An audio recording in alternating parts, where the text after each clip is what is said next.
సాధు సుందర్ సింగ్ గారి జీవిత చరిత్ర 2వ భాగము. బాల్యము సత్యాన్వేషణ. తెల్లవారుజాము 4:30 గంటలు కావస్తుంది. యవనుడైన సుందర్ తన గదిలో అసహనంగా తిరుగుచున్నాడు.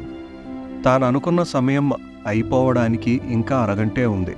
కానీ తాను ఎంతో ప్రార్థించినా అదృశ్యుడైన దేవుడు ఇంకా ప్రత్యక్షం కాలేదు. తనలో ఆతృత ఎక్కువయింది. హృదయంలోనూ మనస్సులోనూ చెలరేగిన ఈ కల్లోలాన్ని ఇంకేమాత్రమో భరించలేని స్థితికొచ్చాడు సుందర్. పంజాబ్ మైదానముల మీదుగా దూసుకొస్తున్న లుధియానా ఎక్స్ప్రెస్ మరో అరగంటలో తమ తోట ప్రక్క నుండే వెళ్తుందని సుందర్కి తెలుసు. తన సంకల్పాన్ని ఆచరణలో పెట్టే సమయం ఆసన్నమయ్యిందని తలంచాడు సుందర్. 5 గంటలలోగా ఆ దేవుడెవరో తనకు ప్రత్యక్షం కాలేదంటే రాబోయే ఆ రైలు క్రింద పడి ఆత్మహత్య చేసుకోవాలని సంకల్పించాడు. 15 ఏండ్ల ఈ యువకుడు ఇలాంటి కఠోర తీర్మానాన్ని చేశాడంటే దీనికేదో బలవత్తరమైన కారణముండి తీరాలి.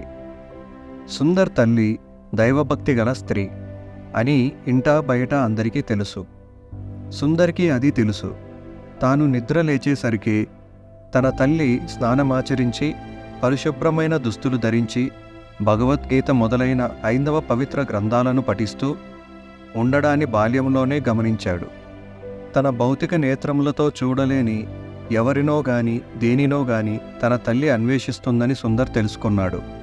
సుందర్కి కొంచెం గ్రహించుకునే వయసు రాగానే తన వలనే ఉదయాన్నే లేచి స్నానమాచరించి మత గ్రంథాలను పారాయణం చేయాలని, ఆ తరువాతనే ఏదైనా తినాలని తల్లి నొక్కి చెప్పేది. అయితే ముందుగా తినడానికి ఏమైనా పెట్టమని ఎన్నోసార్లు మారాం చేసినా ప్రయోజనం ఉండేది కాదు. కాలక్రమేపీ సుందర్ దినచర్యలో ఇదో భాగమైపోయింది. పసితనం నుండి బాల్యంలోని కడుగిడినను తల్లి ప్రభావం సుందర్పై ఎంతో ప్రస్ఫుటంగానుంది. తనకు అమ్మ ఉన్నదని, ఆమె తననెంతగానో చూచుకుంటుందని సుందర్ ధైర్యంగా ఉండేవాడు. వంటగదిలో తానే ఎంతో పనిలోనుంటూ మరోవైపు పనివాళ్లను అజమాయిషీ చేస్తూనే సుందర్ని గమనించుకుంటూ ఉండేది. సుందర్ తన వైపు చూచినప్పుడు ఓ చిరునవ్వుతో కుమారుని గిలిగింతలు పెట్టేది ఆ తల్లి. ఇంటివారందరూ భోజనాలకు కూర్చున్నప్పుడు సుందర్ స్థానం తల్లి ప్రక్కనే. అందరికీ అన్నం వడ్డిస్తూనే మధ్య మధ్యలో సుందర్ నోట్లో చపాతీ ముక్కలు పెడుతూ అష్టావధానం చేసేది తల్లి. సుందర్కి ఇష్టమైన కూరలు చేసి కొసరి కొసరి తినిపించేది. కొన్ని కూరలు సుందర్కు అంతగా ఇష్టం లేకపోయినా అన్నలలాగా నీవు బలంగా అవ్వాలని ఉద్బోధిస్తూ తినిపించేది. అమ్మతో చెప్పాలని, అమ్మకు చూపించాలని మెరిసే కళ్ళతో సుందర్ వచ్చిన ప్రతిసారి ఎంత పనిలో ఉన్ననో కుమారుని కోరికను తీర్చడంలో నిర్లక్ష్యం చూపేది కాదు. మనసు బాధ కలిగినా, దెబ్బలు తగిలినా తల్లి ఒడియే సుందర్కి పూలపాన్పు.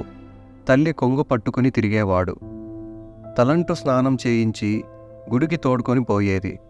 సిక్కు మతస్థురాలైనప్పటికీ ఆధ్యాత్మిక సత్యాలన్నీ సిక్కు మతంలోనే దొరుకుతాయని తలంచలేదామె. తన కుమారునికి తానే ప్రథమ ఉపాధ్యాయురాలై భగవద్గీతను నేర్పించింది. 7 ఏండ్ల వయసొచ్చేసరికి భగవద్గీతను కంఠోపాఠంగా నేర్చాడు సుందర్.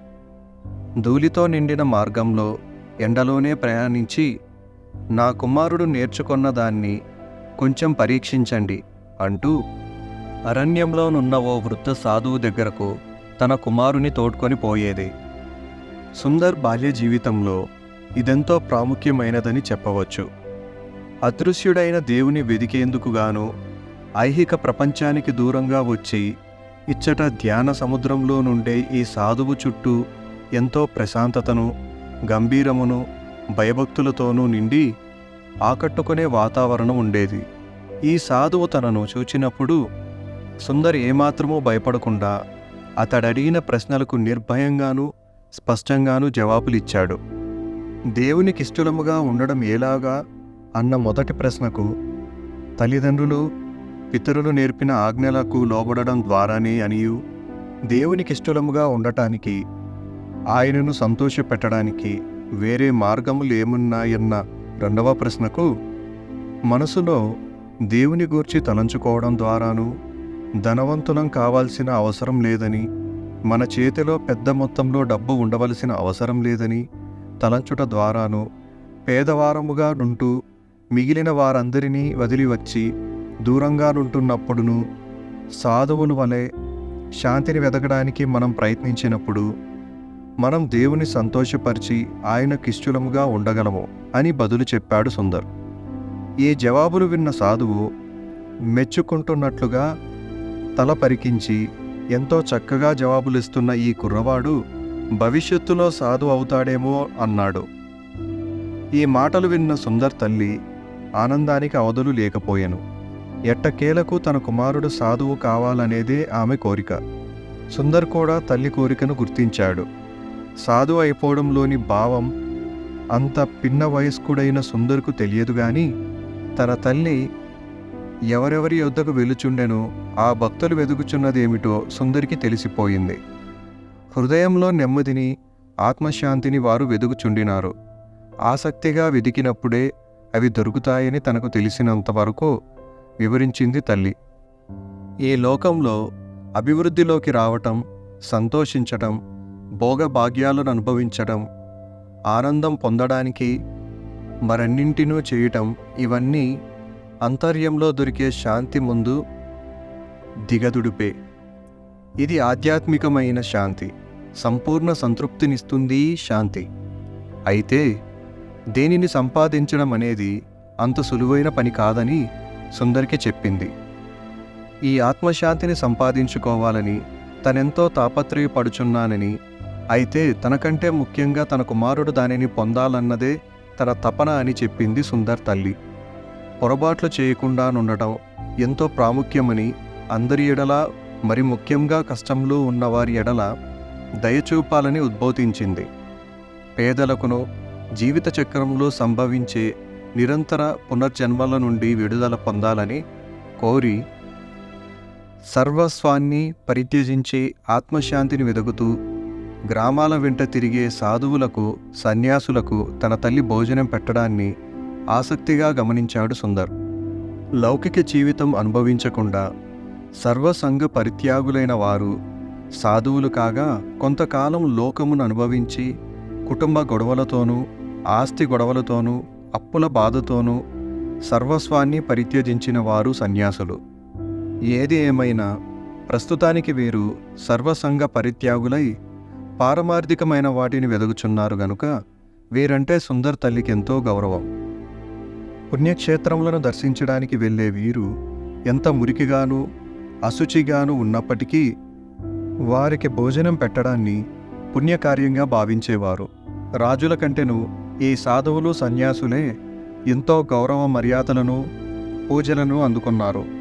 వీరిలో కూడా ఒకరికి మరొకరికి మధ్య ఎంతో వ్యత్యాసం ఉండేది.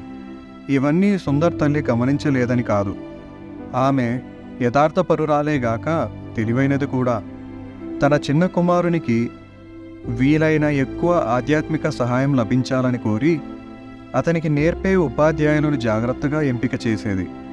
సుందర్ ఒక హైందవ గురువు దగ్గర, మరో సిక్కు సాధువు దగ్గర విద్యాభ్యాసం చేశాడు. ఆధ్యాత్మిక శాంతిని గూర్చి వారతనితో చెప్తూ తామే దాన్ని గూర్చి చర్చించుకుంటూ ఉండేవారు.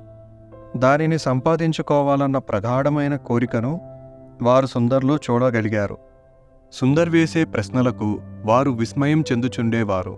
ఆధ్యాత్మిక శాంతిని గూర్చి తనకున్న సందేహాలన్నీ తనకు జ్ఞానం వచ్చే కొలది వాటంతట అవే అంతర్ధానమై పోతాయని దీర్ఘోపన్యాసాలతో వారిచ్చిన జవాబు సుందర్కి ఎలాంటి సంతృప్తి కలిగించలేదు. వారి దగ్గర విద్యాభ్యాసం చేయటం వలన తన జ్ఞానం పెంపొందించుకున్నప్పటికీ ఆధ్యాత్మిక శాంతి విషయంలో తన సమస్యలు పరిష్కారమైపోవడానికి బదులుగా అవి మరింతగా జటిలమైపోవచ్చు, తనను మరింతగా దిగులు పరుచుచున్నాయని తన గురువులతో వాదించాడు సుందర్. వయసులో కొంచెం పెద్దవాడయ్యాక ఆధ్యాత్మిక విషయాల్లో మరింత అనుభవం పొందిన తరువాత ఇవన్నీ నీకు అర్థమవుతాయని వారు సుందర్తో చెప్పారు. ఒకవేళ నేను పెద్దవాడినైపోకముందే చనిపోతే నాకిక దొరకనట్లేగా అని ప్రశ్నార్థకంగా చూచాడు. నీవు చిన్నవాడిగానే చనిపోతే మరుజన్మలో కూడా ఇలానే ప్రయత్నిస్తే నీకది దొరుకుతుంది, లేదంటే ఆ తరువాత జన్మలోనైనా నీకది దొరుకుతుంది. అయితే ఈ శాంతి కోసం నీవు వెదుకుచూనే ఉండాలి. ఏమైనప్పటికీ నీవింకా చిన్నవాడవు. ఈ వయసులోనే వీటినన్నిటినీ గూర్చి చింతించకూడదు. వెళ్ళి ఆడుకోమని పంపించేశారు గురువులు. సుందర్ తండ్రి కూడా ఈ రకమైన జవాబే చెప్పాడు. ఆ వయసు గల పిల్లలు ఇలాంటి ఆధ్యాత్మిక విషయాలను గూర్చి చింతిస్తూ ఉండటం సహజంగా జరగని పని. అతడు వెళ్ళి తన అన్నలతో కలిసి ఆడుకోవాలి గాని రాత్రి ప్రొద్దుపోయే వరకు ఆధ్యాత్మిక గ్రంథాలు చదువుకుంటూ కూర్చొంటే ఆరోగ్యం దెబ్బతింటుందేమోనని చింతిస్తూ మీ అమ్మ దగ్గరే ఇవన్నీ నేర్చుకుంటావని తలంచానంటూ తప్పించుకునే ధోరణిలో జవాబిచ్చాడు తండ్రి. సుందర్ తండ్రి కూడా ఓ మంచి సిక్కు మతస్థుడు. భార్య అంటే అతనికి ఎంతో గౌరవం. భార్య భక్తి అలవాట్లను కొంత మేరకు అంగీకరించాడు. అయితే ఆమె భక్తి చిన్నవాడైన సుందర్పై మితిమించిన ప్రభావం చూపడంతో భార్య భక్తి వైరాగ్యాలు హద్దులు దాటుచున్నాయనుకున్నాడు గాని సుందర్ దొంగలించిన 5 రూపాయల విషయంలో అతని ప్రవర్తనను చూచి ఎంతో సంతృప్తి చెందడమేగాక భార్యడల తన వైఖరిని మార్చుకోక తప్పలేదు. ఈ సంఘటన సుందర్ మనసులో చిరస్థాయిగా నిలిచిపోయింది. ఒకానొక దినాన ఏదైనా కొనుక్కొమ్మని కొద్ది నాణాలను సుందర్ చేతిలో పెట్టాడు తండ్రి. వాటిని జోబిలో వేసుకుని సంతోషంగా బజారుకు వెళ్తూ చినిగిపోయిన పల్చటి బట్టలతో దారి ప్రక్కనే ముడుచుకొని పడుకుని ఉన్న ఓ వృద్ధురాలిని చూచాడు సుందర్. సుందర్ని చూచి భిక్షం అంటూ బలహీనంగా ఉన్న చేయి చాచింది ముదుసలి. ఇంతకు మునుపెన్నడూ ఇలాంటి దృశ్యాలను చూడని సుందర్ ఈ ముదుసలిని చూచి చలించిపోయాడు. అప్పుడెంతో చలిగా ఉంది. అక్కరలోనున్నవారికి దయ చూపించాలని తల్లి చెప్పిన మాటలు గుర్తుకొచ్చి తన జేబులోని డబ్బును ఆమెకు ధర్మం చేశాడు. పరిగెత్తుకుంటూ ఇంటికి వెళ్ళి రోడ్డుపై ఒక ముసలమ్మ భిక్షమొడుగుకుంటూ ఉంది. ఒంటి నిండా బట్టలు కూడా లేవు. చలికి వణికిపోతూ ఉంది. కప్పుకోవడానికి దుప్పటి కూడా లేదు. ఒక దుప్పటి కొనుక్కోవడానికి ఆమెకు కొంచెం డబ్బులివ్వండి అని తండ్రికి చెప్పాడు. ఆ ముసలమ్మ నాకు తెలుసు, ఎన్నోసార్లు నేను ఆమెకు సహాయం చేశాను. ఇప్పుడు మరెవరైనా ఆమెకు సహాయం చేయాలన్నాడు తండ్రి. మరెవరునూ ఆమెకు సహాయం చేయకుంటే ఒకవేళ ఆ చలికి ఆమె చనిపోతుందేమోనని సుందర్ తన తండ్రిని ఎంత బతిమాలినా లాభం లేకపోయింది. వీలు పడదు అని చెప్పి తండ్రి వెళ్ళిపోవడంతో సుందర్ నిరాశ చెందాడు గాని ఆ వృద్ధురాలు కళ్ళ ముందే కనబడుతూ ఉంది. ఎలాగైనా సరే ఆ వృద్ధురాలికి సహాయం చేయాలనే నిర్ణయానికి వచ్చాడు సుందర్. అదే సమయానికి తండ్రి కోటు బెంచ్ మీద ఉండడం చూచి అటూ ఇటూ చూచి ఎవరూ చూడడం లేదన్న నిర్ధారానికి వచ్చిన సుందర్ కోటు జేబీలో చెయ్యి వేస్తే కొద్ది నాణాలు దొరికాయి. లెక్క పెడితే 5 రూపాయలు చాలును కొన్నాడు సుందర్. అప్పటికే ఆలస్యం అయిపోవడంతో రేపు కొందాములే అనుకున్నాడు. జేబులో నుండి డబ్బులు పోయిన దాన్ని తండ్రి గమనించాడనుకున్న సుందర్ అంచనా తారుమారయ్యింది. జేబులో డబ్బు చూచుకున్న తండ్రి జేబులోంచి డబ్బు తీశావా అని సుందర్ని అడిగితే లేదు అని ఖచ్చితంగా జవాబిచ్చాడు సుందర్. సుందర్ తండ్రి మారు మాట్లాడకపోవడంతో గండం గడిచిందనుకున్నాడు సుందర్. ప్రశాంతంగా కూర్చున్నాడే గాని ఆ ప్రశాంతత ఎంతోసేపు ఉండలేదు. తనకో మనస్సాక్షి ఉందన్న విషయం అంతకు మునుపెన్నడూ అంతగా తెలియకపోయినప్పటికీ ఈ సంఘటనతో అది పూర్తిగా అర్థం కాసాగింది. ఆ రాత్రి నిద్ర పట్టలేదు. మనసులో నెమ్మది లేకుండా పోయింది. ముసలాముకు సహాయం చేయడం న్యాయమే అని సమర్థించుకున్నప్పటికీ దొంగలించడాన్ని కూడా తండ్రి జోబులో నుండి దొంగలించడాన్ని అతని మనస్సాక్షి సమర్థించలేకపోయింది. తెల్లవారకు ముందే ఓ నిర్ణయానికి వచ్చాడు సుందర్.